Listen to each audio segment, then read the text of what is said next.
Hi everyone, so I wanted to talk to you today about two books that I have absolutely fallen in love with, and I just wanted to make a vlog on them. In case any of you love reading, then I definitely recommend you check out these books. I am an avid reader. I love reading books. I think it's one of the best forms of entertainment. Not only is it inexpensive, but it also stimulates your mind and your imagination. So today the book that I wanted to talk to you about first of all is The Hunger Games by Suzanne Collins. So I was on Amazon and just browsing around, and it just looked kind of interesting. The story looked interesting, so I picked it up and I read it within a day. So it's a quick read. It's actually a young young adult fiction. So I was a little bit skeptical at first, because I thought, you know, maybe it's going to be kind of cheesy and stuff, because sometimes young adult fiction is a little bit trite. I think I'm just, you know, too old for it. But this one, I don't think it's a typical young adult fiction book. Like, I think the only thing that really makes it sort of young adult is the fact that the two main characters in the book are teens.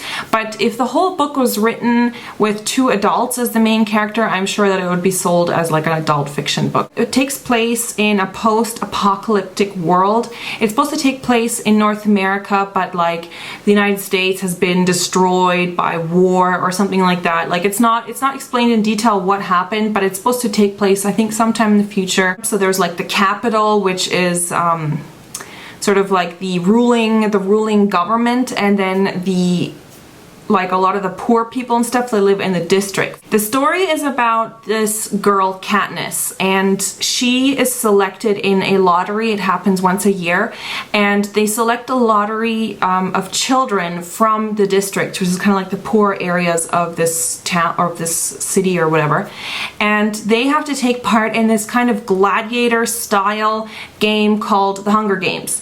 And basically they select, I think, 24 candidates, so 2 children per district are chosen. Each time it's a boy and a girl from each district are chosen in this big lottery, and they have to participate in this kind of epic battle, which is basically they drop these children into like this kind of very brutal environment, and they have to fight to the death until there's one winner left over. So basically the story is about this girl, Katniss, who's from one of the very, very poor districts in this world, and she is selected in the lottery. Well, actually, she isn't selected. Her sister is selected, her younger sister, and she doesn't want her younger sister to fight in this in the Hunger Games. So she takes her place, and then the whole the second half of the book is just talking about the actual fight, like the whole the Hunger Games that take place in this arena.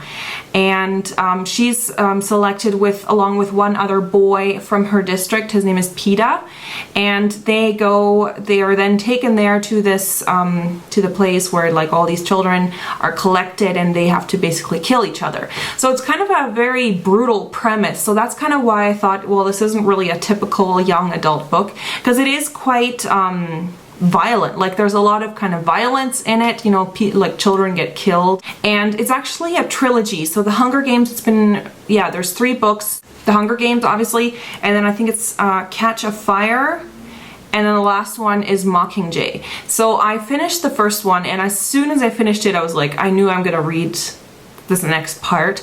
So I've already purchased the next one, so I can't wait to read that. And it's a really, really good book. It's written, like, I mean, it is written for young adults, but like I said, it's not a typical young adult fiction. Like, you know, the language that is used, it's quite mature. It's not, you know, using a lot of these colloquial slang terms. So I highly recommend that if you're into that kind of post-apocalyptic fiction.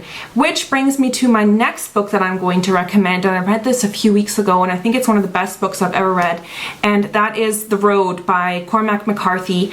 And Cormac McCarthy, if you haven't heard of him, he is a very famous American novelist. So he writes, he's written a few other books. He wrote, for example, if you've seen the movie No Country for Old Men, he actually wrote the book for that. The Road is an amazing novel. I think it actually won the Pulitzer Prize. Well, it did win the Pulitzer Prize. It won the Pulitzer Prize in 2007, and I absolutely think it's a deserving winner. This book is spectacular. He is an amazing author. It's not young adult fiction, it's adult fiction. He has wonderful prose, like the way that he writes is just beautiful. It's a very poetic type of language, and the book is also in that post-apocalyptic genre, so it's like this very dystopic world. It's not explained what exactly happened, but basically the world has been turned into like a nuclear wasteland. The plot is about a man and a boy, and the author doesn't even refer to them by name, he just calls them the man and the boy, which kind of I think is really interesting. This father and his son basically, and their fight for survival. They're like one of the last few people left on the world that haven't either been killed or, you know, haven't died or anything like that, because there's no more, you know, they have to go each day, they have to search for food, they have to scavenge, they have to find shelter, and there's also sort of marauding groups of like gangs that are out there to like find people, because like cannibalism is starting to become rampant because there's no more food. And so the story is about this father and his son going along the road. So it's basically a road, and they're trying to get south because they think when they get south it's going to be warmer and it's going to be like a better climate for them. They're going to have a better chance of survival. It's really just focused on the relationship of the father and his son and how they fight for survival every day in this, you know, in this nuclear wasteland. When I actually saw an interview with Cormac McCarthy, he's a very reclusive author. He's not like, you know, he doesn't do a lot of interviews and stuff like that. He did an interview with Oprah. He talked about the book, and he said that he was inspired to write this book because he had become a father very late on in his life. So he wrote the book basically as a love story to his son, and that really translates well in this book, The Road, because the relationship that the father has to his son, it's very touching, and it's very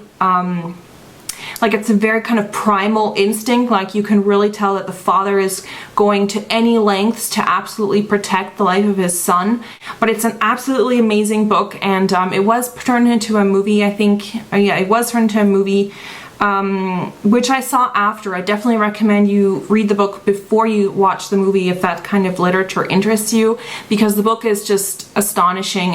I think it's one of my like favorite books that I've ever read, and I highly recommend it. I've kind of just gotten into that kind of post-apocalyptic literature. There are other authors who you know, who have written books on that topic. I'm going to post below the information maybe about some other books that I've read that are kind of along that genre, if that's a genre that interests you. I mean, it is sort of science fiction, but it's yeah, it's a little bit different than most typical science fiction novels. And also because I've gotten a couple questions on Twitter about this, because I was, you know, tweeting about this stuff, and I actually read a lot of books now through audiobooks. So this is like my MP3 player. This is the Sansa clip. You know, I love reading and stuff, but sometimes I just don't have time for it. Like, you know, sometimes I don't just have time to sit down and read a book, or, you know, I have to do some other things. So I find that audiobooks are an awesome solution to people who don't maybe have as much time to read books,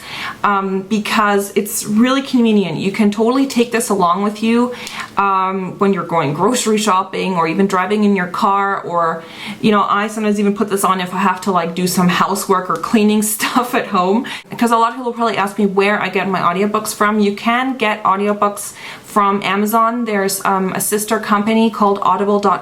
I'll post the link down here as well, and that's where you can buy audiobooks. I think most of them on Audible are in English. I haven't really checked if they do have a lot of variety in other languages. I'm not sure, you know, if you want to have an audiobook in your language, whatever it may be. I don't really know much information about that. I mean, you can check on Audible. They might have some in other languages. I'm not sure. I'm gonna read the second the second one in the Hunger Games series, because it is a trilogy, so I have got the second one now in audiobook, so I can't wait to like listen to it or read it or whatever.